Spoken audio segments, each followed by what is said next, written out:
Ada dongeng di dalam masyarakat, pada satu ketika Sang Buddha itu memanggil semua hewan yang ada di hutan. Kemudian hewan-hewan ini berdatangan. Si tikus karena kecerdasannya, dia naik ke leher kerbau. Naik lehernya kerbau, gigit lehernya kerbau. Ada sedikit bulunya, gigit situ. Kerbau lari. Belakangnya kelinci. Kelinci juga lari terbirit-birit. Dikejar harimau. Dan seterusnya. Nah, yang paling santai si babi. Santai jalan pelan-pelan gitu. Nah, akhirnya sampailah di depan Sang Buddha. Begitu sampai, si tikus tadi kan di lehernya kerbau, langsung lompat, set. Nomor 1. Katanya dalam cerita itu Sang Buddha langsung mengatakan, tikus, kamu tahun pertama. Wah. Kerbau, kamu ketinggalan. Tahun kedua. Berikutnya kelinci, harimau, dan seterusnya. Wah, itu yang paling akhir, babi. Ya sudahlah, 12 binatang komplit. Itu ada cerita seperti itu. Padahal kalau kita membuka di kitab suci agama Buddha yang namanya Tipitaka, sama sekali tidak ada. Ngapain Sang Buddha manggilin binatang-binatang? Ngurusi manusia saja sudah ruwet, ngapain manggili binatang? Dan apa binatang cuma 12? Ya kalau hari itu datang 15 bagaimana coba? Nah, oleh karena itu sebetulnya shio itu adalah cara orang dari Tiongkok kuno untuk mengkelompokkan umur manusia. Jadi sebetulnya pemilihan 12 binatang itu ya secara acak saja, tidak mewakili. Jadi misalnya, oh ini siapa? Shio babi. Wah males ini mesti, males. Shio apa? Kuda. Wih capek, ini capek kuda. Soalnya lari kemana-mana. Terus apa lagi? Shio kambing. Wih keras kepala nih, keras kepala. Itu kan binatangnya, gitu. Tapi orangnya sendiri tidak demikian. Tidak terus semua shio babi itu males semua, tidak. Shio babi rajin juga banyak. Tidak shio kuda itu rajin, semua shio kuda males ya banyak. Wah shio naga gagah, gagah apanya shio naga jadi pengemis ya banyak kok. Jadi sebetulnya itu tidak mewakili binatangnya. Sama dengan zodiak Babilonia atau zodiak Mesir. Shio itu loh, zodiak ini bukan shio, perbintangan, ya astrologi. Wah, Anda kok pengalaman sekali menyebut astrologi. Jadi misalnya Aquarius, wah ini air banyak, kemudian sering terombang-ambing. Kalau ini Gemini, wah itu 2 anak berarti bingung juga ini, selalu seperti anak kembar. Sebetulnya itu hanya melambangkan saja. Nah kemudian 12 shio ini hanya mengelompokkan orang, sehingga kalau tahun ini ditanya shio-nya apa? Babi. Kok kecil? Ini babi 1 tahun. Kok sudah agak gede? Ini babi 13. Sudah remaja, oh, babi 25. Gampang sekali, karena itu dikelompokkan umur. Karena kan muka orang kalau per 12 tahun, itu bedanya kan agak banyak. Sehingga itu cara mengingat-ingat yang paling mudah. Kemudian, apakah shio itu memang mempunyai pengaruh seperti zodiak Babilonia tadi? Memang saudara-saudara, dalam satu masa tertentu itu memang pengaruh planet dengan bumi kita itu memang ada. Satu contoh, Kalau Anda misalnya membaca cerita-cerita romantis, cerita orang berpacaran, itu kalau tidak ada bulan purnama kurang asik. Duduk di bawah pohon mangga, di atasnya bulan purnama. Wah, asik sekali. Tetapi jangan lupa, cerita demit itu juga bulan purnama. Makanya hati-hati, orang berpacaran di bawah bulan purnama juga bisa kedatangan demit. Itu. Kenapa? Karena memang ketika bulan purnama, bulan paling dekat dengan bumi, pengaruh kekuatan daya tarik menariknya itu cukup kuat. Laut pun dibuktikan dengan pasang yang cukup tinggi.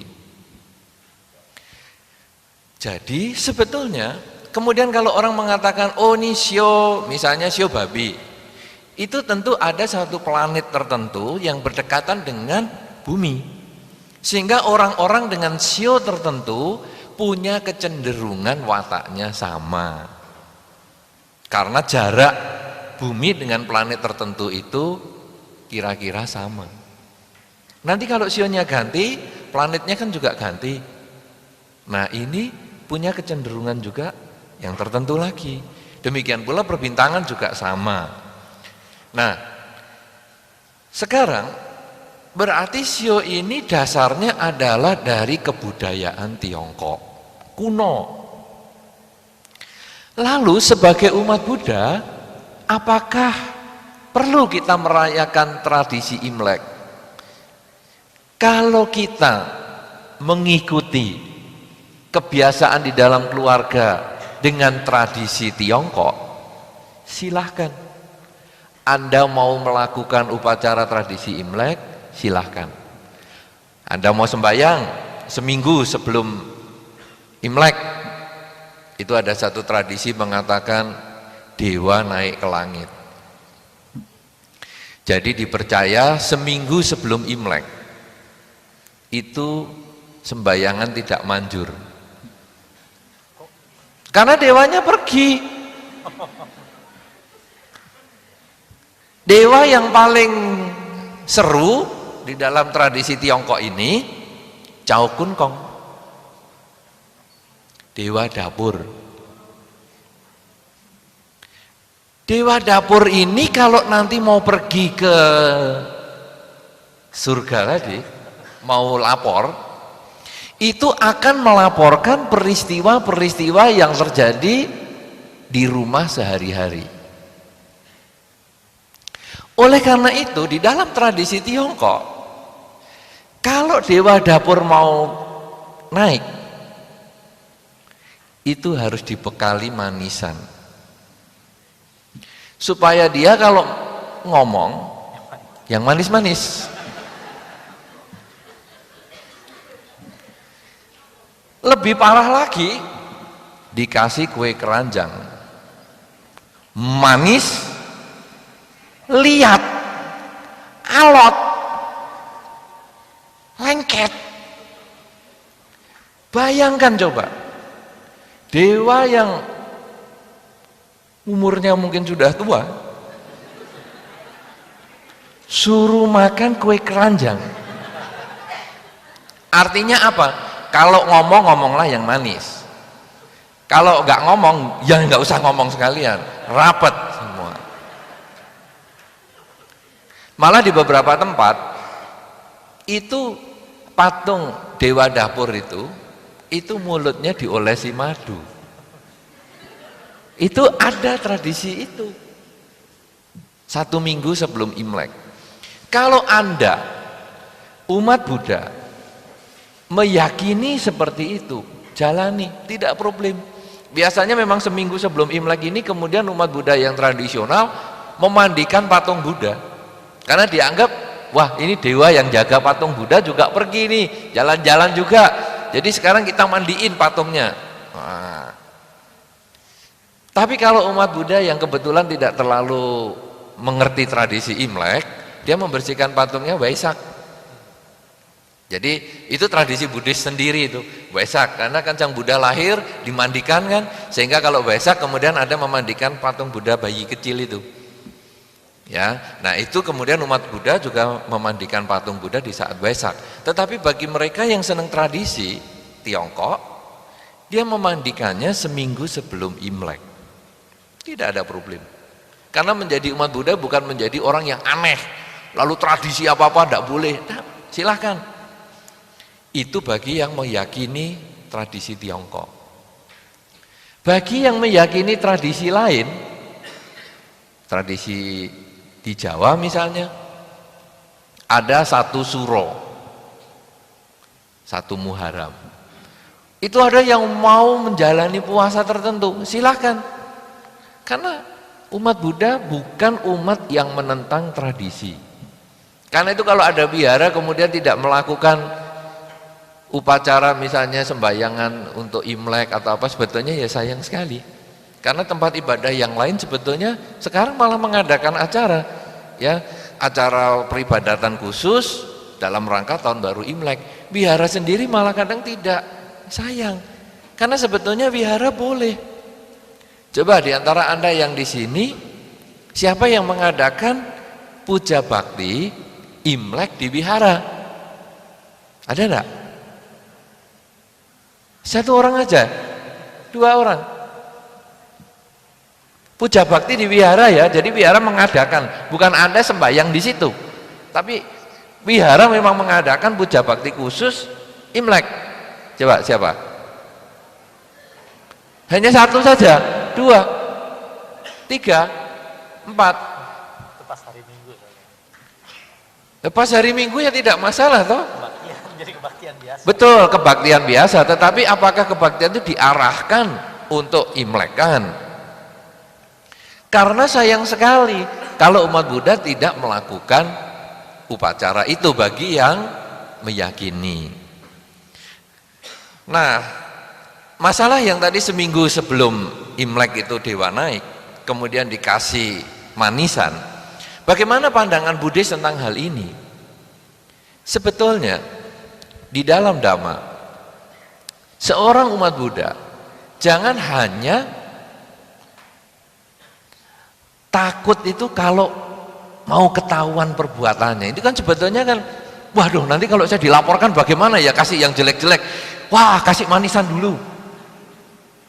Kenapa kita tidak berpikir, mari kita berbuat sebaik-baiknya sepanjang tahun. Sehingga tanpa saya kasih manisan pun, sang dewa mesti ngomong yang baik-baik. Karena dewa bukan kalau misalnya kita berbuat baik laporannya jelek. Aku tahun ini nggak dikasih kue keranjang, aku lapori yang jelek-jelek. Wah, ini tahun ini kue keranjangnya gede sekali. Wah, aku laporkan yang baik-baik. Saya kira kalau pola pikir dewa tidak seperti itu. Sehingga dalam konsep Buddhis, sepanjang tahun sebaiknya kita melakukan kebajikan. Perbuatan baik dengan badan, perbuatan baik dengan ucapan, perbuatan baik dengan pikiran. Sehingga ketika sembahyang seminggu sebelum Imlek, tenang kita. Pasti dia lapornya yang baik. Tidak mungkin dia lapor yang jelek-jelek, karena kita selalu berbuat baik. Nah, jadi dengan kita melakukan upacara tradisi Tionghoa ini, tetapi kita kemas dengan pola pikir Buddhis, maka pergantian tahun baru bukan hanya kita senang-senang, kita pesta-pesta, kita makan-makan. Kalau kita tadi membahas misalnya acara-acara di beberapa televisi, isinya Imlek itu kan pokoknya makan, gitu. Malam makan, pagi makan, siang makan, 3 hari pertama makan-makan. Hari keempat kolesterol naik. Ya makan babi, makan macam-macam. Tapi mari kita coba isi dengan perenungan. Dalam 1 tahun yang kita sudah lewati ini, apa yang sudah kita lakukan? Di dalam 1 tahun yang akan datang ini, apa yang akan kita kerjakan? Kalau yang kita lewati ada perilaku yang baik, mari pada tahun yang akan datang ini kita kembangkan kebaikan itu. Sebaliknya, kalau di tahun yang sudah dilewati ini berisi atau kita pernah melakukan sesuatu yang kurang baik, maka di tahun yang akan datang ini mulai kita perbaiki. Sama dengan nanti kalau kita sudah seminggu sebelum Imlek itu mengantar dewa naik ke surga, maka tanggal 9 menurut penanggalan Imlek juga dewa turun dari langit. Nah, kita juga sembahyang besar. Itu kan sebetulnya dewa turun ke langit, dewa turun dari langit itu melambangkan masuknya awal tahun baru, masuknya awal negosiasi baru dengan para dewa. Dewa, kamu udah lapor baik-baik kan? Ayo kita kumpul lagi sepanjang tahun sampai nanti siklus seminggu sebelum Imlek naik lagi dewa. Ini aku bekali lagi manisan, ngomonglah yang manis-manis. Nah, ini harus kita mengerti bahwa kita hanya jangan baik di awal, baik di belakang, tapi proses hidup ini juga baik. Coba dalam rumah tangga, kadang-kadang kita baiknya itu pada waktu awal. Wah, itu disebut bulan madu, ya kan? Wah, 3 bulan, ya 1 bulan pertama asik sekali. Tapi habis itu, wah, nanti ngomong salah sedikit saja ngomelnya 2 hari 2 malam. Belum lagi diem-dieman, belum lagi remote control dilemparkan. Wah, ini repot. Nah, saudara-saudara, tapi nanti kalau sudah sakit parah karena sudah tua, wah, ini baru baik lagi. Aduh, kamu sakit, aduh sayang, mati sudah ya. Pasangannya sudah mati, waduh baru stres lagi. Tapi sepanjang hidupnya tidak dirawat. Nah, kalau pola pikirnya seperti ini sebetulnya pola pikir yang kurang tepat. Lebih bagus kita awal sudah bagus, akhir juga kita bagus, tapi sepanjang kehidupan kita itu juga bagus. Kita sembahyang menjemput para dewa turun, menurut tradisi juga, ini bukan menurut agama Buddha, tapi kita boleh lakukan. Kita menanti datangnya para dewa dengan kebaikan, dengan upacara besar. Kemudian kita sepanjang tahun kita lakukan yang baik-baik. Kenapa kok ini dewa dapur yang tadi dibahas? Karena mungkin pada zaman dulu dapur ini menjadi tempat kegiatan. Ya, karena rumah kan tidak terlalu seheboh-heboh sekarang, dapur malah sekarang hanya tempat ngerumpinya para pembantu. Jadi dewa dapur kalau naik, dia ceritanya cuman ya nyonya arisan di sana, ya bapak arisan di situ, ya pembantu semua saja yang ngomong di sana. Ya, tapi kalau dulu memang keluarga kan di situ, kemudian mungkin di tengah ada perapiannya, di musim dingin semua mendiang di situ, berdiang maksudnya bukan mendiang. Karena kalau mendiang itu sudah almarhum, berdiang di situ, kemudian apa macam-macam ya. Nah, sehingga yang dilaporkan itu adalah perilaku. Kalau kita sekarang menyambut para dewa dengan kebaikan, marilah kita lakukan kebaikan itu sepanjang tahun. Menghindari ngerumpi-ngerumpi yang jelek-jelek, menghindari pikiran-pikiran yang jelek, menghindari perilaku-perilaku yang jelek, sehingga di akhir tahun nanti berikutnya kita juga selalu yakin bahwa perilaku kita sepanjang tahun itu baik. Jadi prinsipnya sekarang umat Buddha bukanlah umat yang berpisah dari tradisi. Dia boleh jalankan tradisi. Kalau kebetulan kita suka tradisi Tiongkok, jalani. Anda yang bukan dari tradisi Tiongkok, ya Anda tidak usah jalani, tidak apa-apa, bukan keharusan. Kemudian kalau kita menjalani, marilah kita jalani dengan pengertian, bukan hanya jalani ngawur-ngawur saja. Artinya ya pokoknya leluhurku begini, nenek moyangku begini, jangan. Marilah kita jalani dengan baik sehingga masuknya ke tahun baru Imlek ini betul-betul menjadi satu perenungan. Yang baik kita kembangkan, yang jelek kita perbaiki.